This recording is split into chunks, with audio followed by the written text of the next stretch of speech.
I am not what happened to me, I am what I choose to become. So begins the story, not of a man, but of a mind that did not merely observe the world, but dared to descend into the soul's forgotten chambers. My name is Carl Gustav Jung.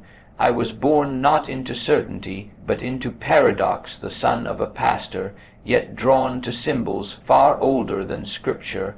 I studied medicine, yet my true calling lay beyond the body. The psyche whispered to me in dreams, in myths, in madness. In my early years I walked beside Sigmund Freud. We spoke of dreams, of desire, of the unconscious, but eventually the road forked. Freud believed in repression. I believed in transformation. He saw the unconscious as a prison of instinct. I saw it as a deep well of meaning. Thus I turned inward, and there I found the foundation of what would become analytical psychology. I discovered that each of us wears a mask, the persona, and yet behind it hides the shadow, the exiled parts of ourselves we dare not see. I saw the anima and animus, the sacred bridge between the masculine and feminine within. But above all I discovered this, that the first half of life is for building. Status, ego, achievement, but the second half. That is when the soul begins to speak. It is only after the scaffolding of youth begins to tremble that we are ready to ask the real questions. Who am I beneath the roles? What is my purpose beyond survival? What lies waiting in the depths of my own unconscious? This is the beginning of the path I call individuation, not the pursuit of perfection, but the integration of opposites, the dance between light and shadow, the reconciliation of the conscious and the unconscious. And so I invite you not just to listen, but to descend with me into the depths of your own soul, for the meaning of your life is not out there in the world. It is buried, like treasure, in the forgotten corners of your own psyche. Welcome, dear listener, your journey has just begun. The first half of life gathering experience, the first half of life is a necessary illusion. In those early decades, we are not yet ourselves, we are becoming what the world asks of us. We are sons, daughters, students, lovers, citizens. We are names on resumes, reflections in the mirror, constructs stitched together from expectation and desire. This is the time of the persona, the mask we wear to meet the gaze of society. Not false, no, but incomplete, a surface we mistake for substance. We strive to succeed, to belong, to be admired. We gather titles, partners, possessions. We shape our identity from the outside in, molding ourselves to fit into the architecture of culture. And yet, in the quiet moments, a question stirs beneath it all. Is this truly who I am? You see, this first half is not wrong. It is essential. It is a scaffolding we must build. It gives us structure, discipline, ambition. It teaches us the rules of the game, but we do not yet know who is playing. In this phase we develop ego, and the ego believes it is the master. It is the sun around which the psyche revolves, but it is not the self. It is only the gatekeeper, and as long as we remain within this outer structure, life feels linear, progressive, measurable, but the soul does not grow in straight lines. It circles, it descends, it longs for depth. Eventually a crack appears in the mask, a restlessness, a sorrow with no name, a dream that disturbs the daylight logic, and that is when the deeper journey begins. But before we speak of that, we must honor the first half for what it is, a time to gather experience, to define the edges of the self, so that we may one day dissolve them. We must become someone before we can hear the call to become more. The turning point at 40, there comes a moment, often quiet, sometimes thunderous, when the path we have walked begins to dissolve beneath our feet. It often happens in the middle years, not at the start of youth, when life is still a canvas of dreams and ambition, but around the age of 35, 40, sometimes later. It arrives like a whisper at first, or a haunting dream, then grows louder as the outer world loses its grip on our soul. I have spoken of this many times in my lectures, and I have lived it in my own bones. This moment is not a crisis of failure. It is a confrontation with truth. In the first half of life we constructed a life, brick by brick of work, family, status, belief. We became someone, but now we begin to sense that something is missing, that someone we became is no longer enough. This is the midlife turning point, and it is not a disorder, it is an invitation. An awakening that says, you have lived outwardly, now come home. At this threshold, the ego begins to falter, the persona, the social mask, starts to crack, the shadow stirs, asking to be seen. All those exiled feelings, memories, desires, begin to surface, not to destroy us, but to ask for integration. You see, the psyche is not interested in perfection. It longs for wholeness. At midlife, many fall into despair, not because they are broken, but because they are awakening. The old values no longer nourish. The ambitions that once drove us now feel hollow. Even relationships may shift, for we are no longer the same. It is during this time that I observed in myself, and in countless patients, the surfacing of dreams rich in archetype, in symbol, in forgotten language. These were not just psychological events, they were calls from the self, and it is here that the shadow must be faced. That part of you which you denied to survive the rage you buried, the softness you hid, the creative impulse you dismissed, the wildness you tamed.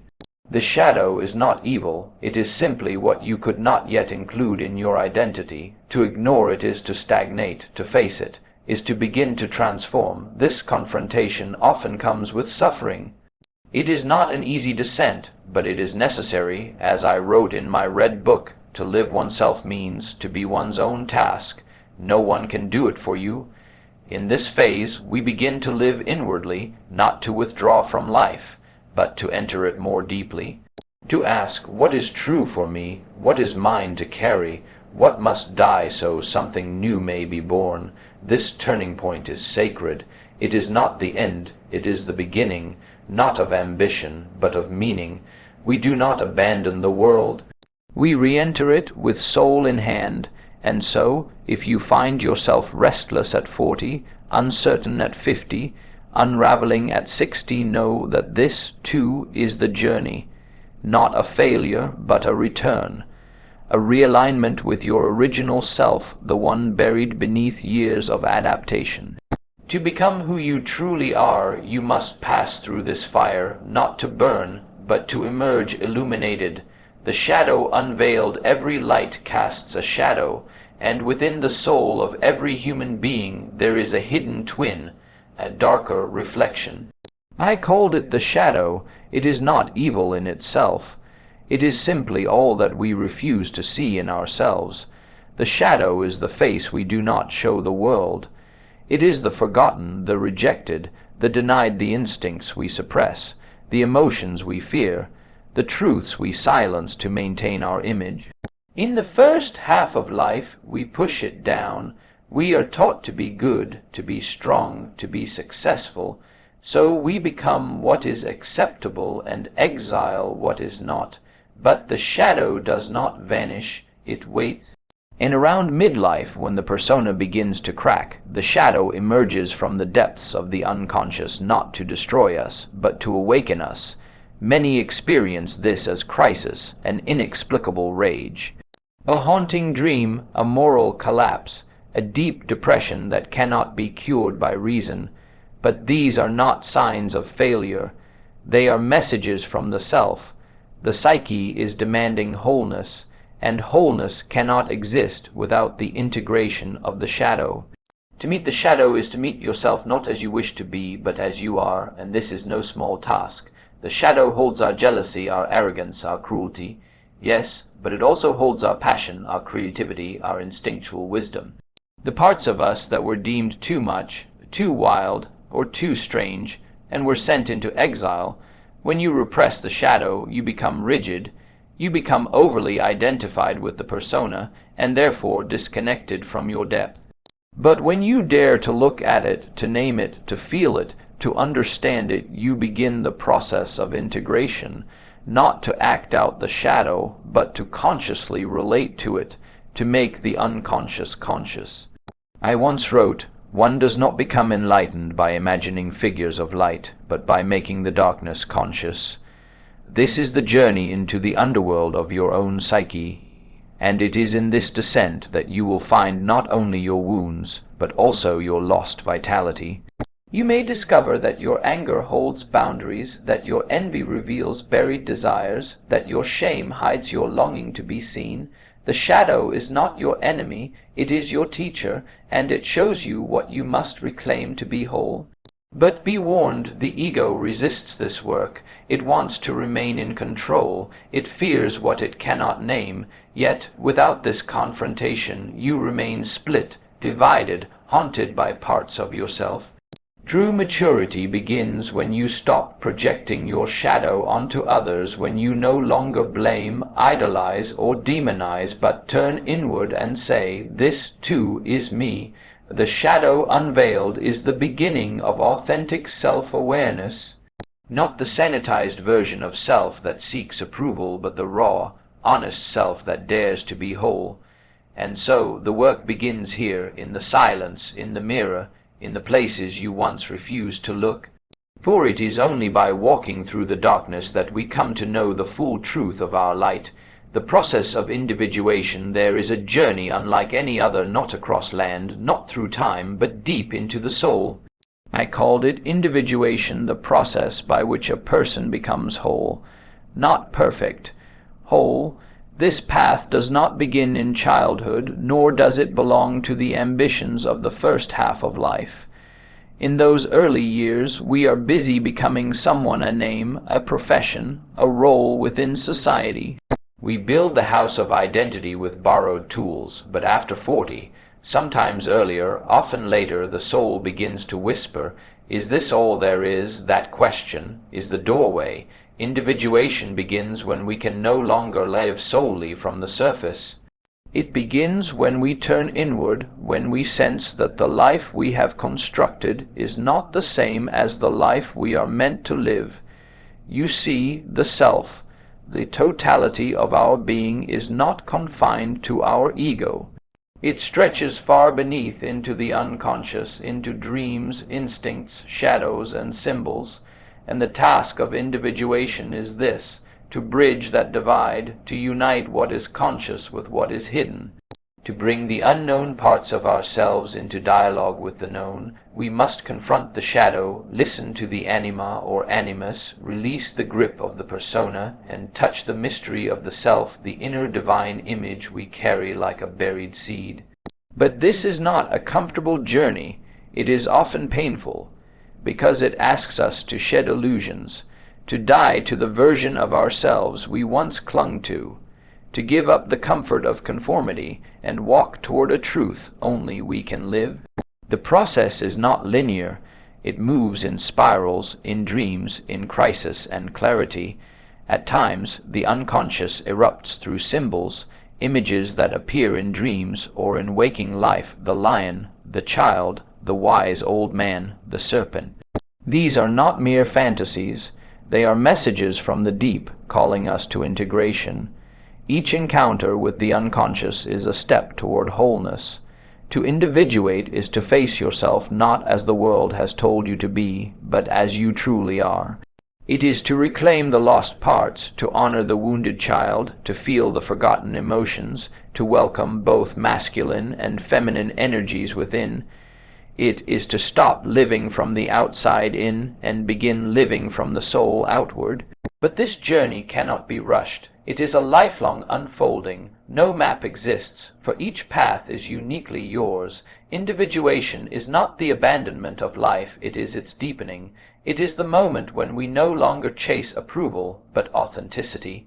When we no longer seek power, but meaning. When we no longer hide from pain, but find wisdom within it. And at the heart of it all there is silence, a deep inner stillness where the self waits patiently, as it always has, for you to remember who you were before the world told you who to be. This is the great work, the sacred labor of becoming not someone else, but yourself, truly, wholly, unshakably yourself. Dreams as guides to real life we sleep, but the psyche does not. While the conscious mind rests, another voice begins to speak, the voice of the unconscious. It speaks in riddles, in images, in symbols. It is the voice of dreams. To most, dreams are nonsense, phantoms of the night, quickly forgotten in the light of day. But I learned to listen, for I discovered that dreams are not meaningless, they are messages. They are the sacred language of the self, sent not to confuse us, but to guide us. And in midlife, when the soul begins to stir, when the path of outward ambition starts to feel hollow, dreams often grow louder, stranger, more insistent. Why? Because that is when real life begins, not the life designed by culture or carved by duty, but the inner life, the life of meaning, depth, and truth. In my own darkest hours, during the breakdown after my split with Freud, it was not books that saved me.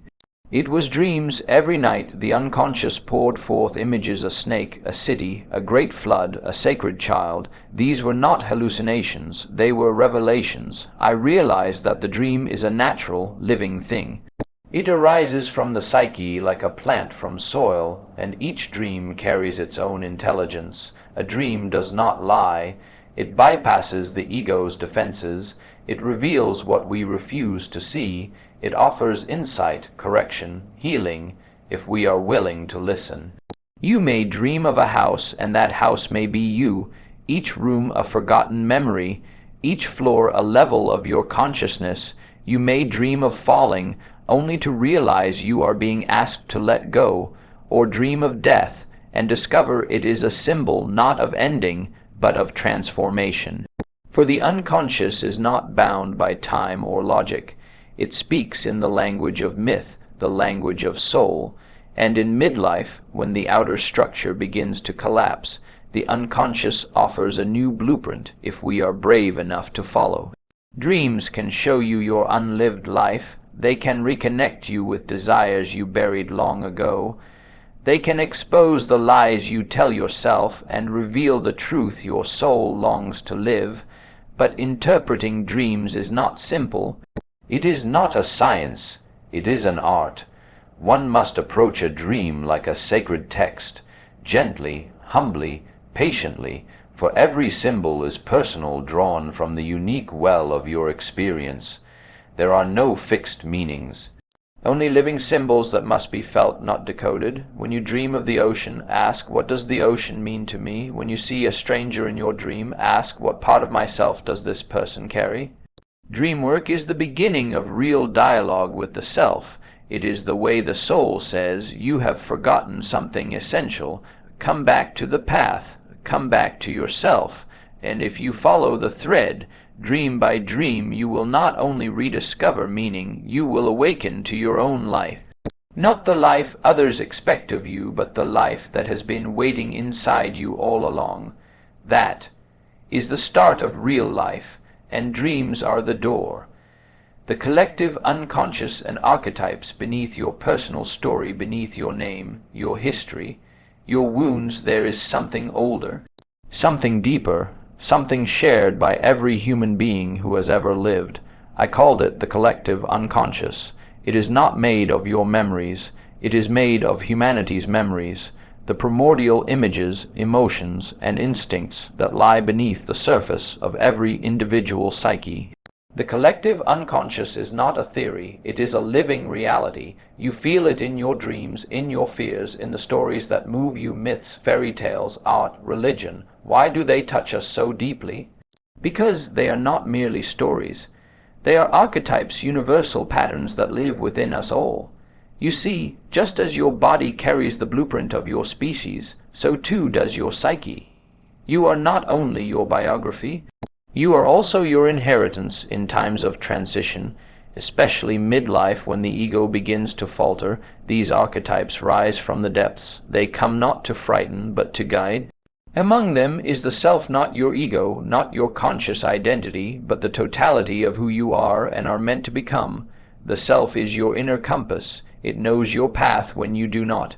It appears in dreams as a wise old man, a divine child, a mandala, a sacred place. Symbols of wholeness, symbols of center. Then there is the shadow, as we have already seen the part of you that you exile to survive. But the shadow is not alone. There are deeper figures, the anima and animus.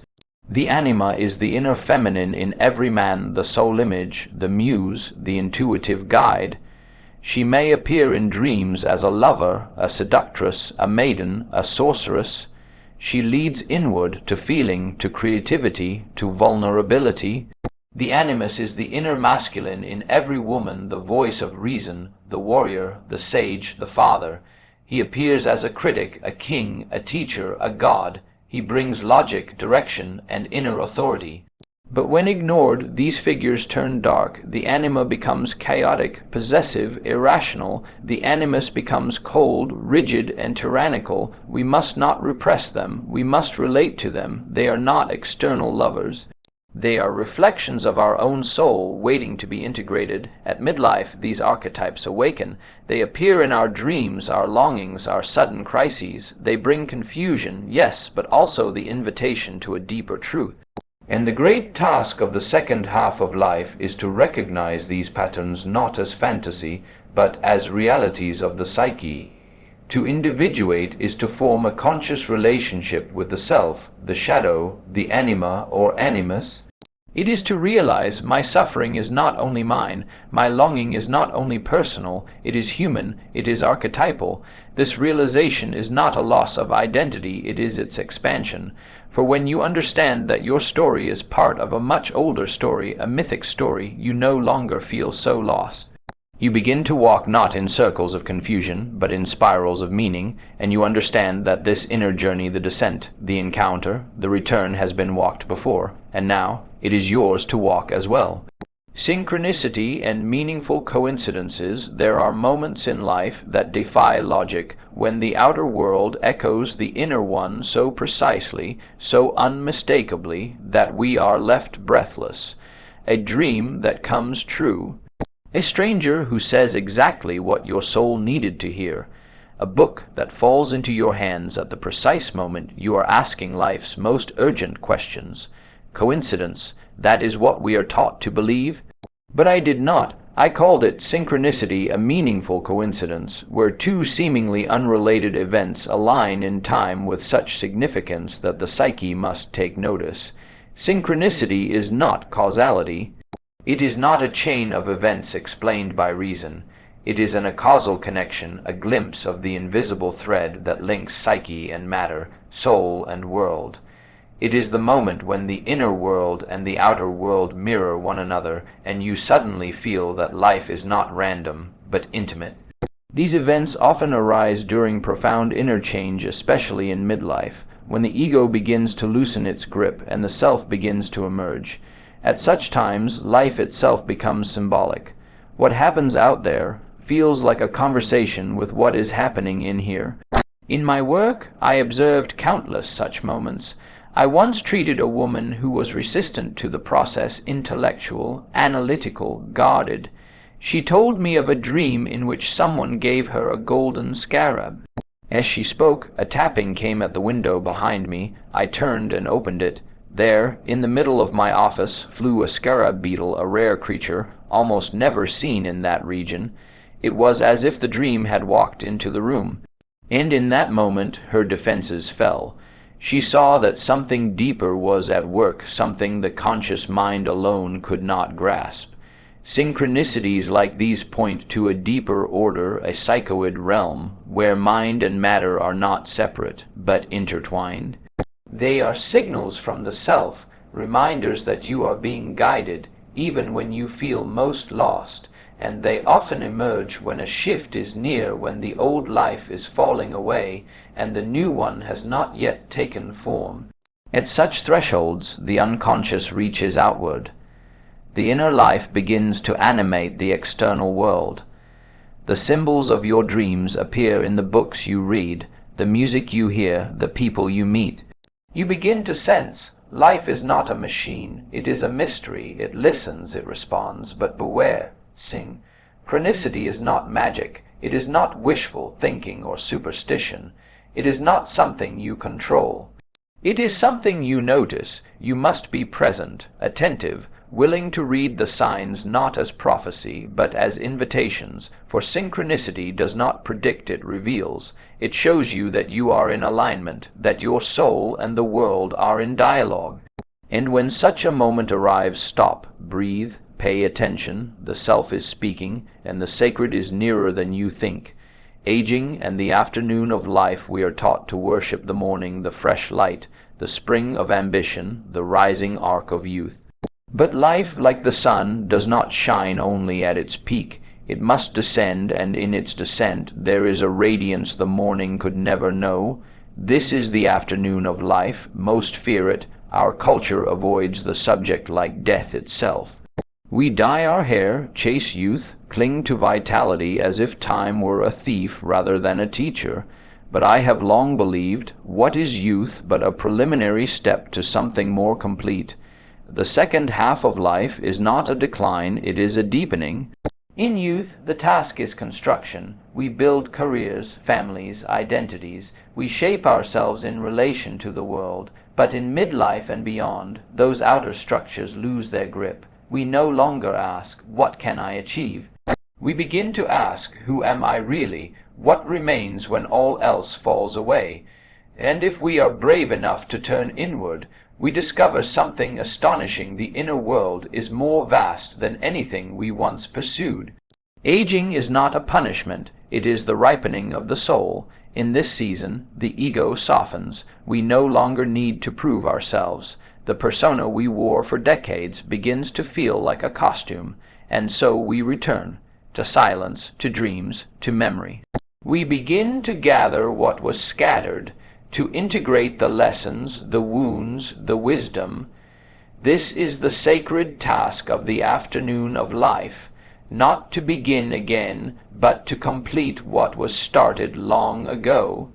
In youth we are concerned with becoming, in age we are called to being, and we must not resist this calling, for if we cling to youth we suffer, we become bitter, afraid, anxious of irrelevance, we trap ourselves in games we no longer need to play. But if we surrender gracefully, soulfully, we find an unexpected richness, a beauty born not of appearance, but of presence. The aged person, truly aged in spirit, carries a serenity, a depth, a humility that no youth can imitate. And what of death? We avoid it. We silence it with noise and denial. But I believe the goal of life is death, not in a morbid sense, but as the final integration, the final homecoming. When we have lived fully, we need not fear death. It becomes a passage, not an end. We prepare for it not by obsessing, but by living inwardly, by completing the dialogue with the self, by reconciling with our shadows, and by letting go of what no longer belongs. Death, when embraced consciously, becomes the last great initiation, a return to the collective, to the mystery, to the archetypal sea from which we all emerged. So, I say this, let the afternoon of life be sacred. Do not waste it trying to reclaim the morning. Sit in its warm light, listen to the soul's quiet music, and when the evening comes, welcome it like an old friend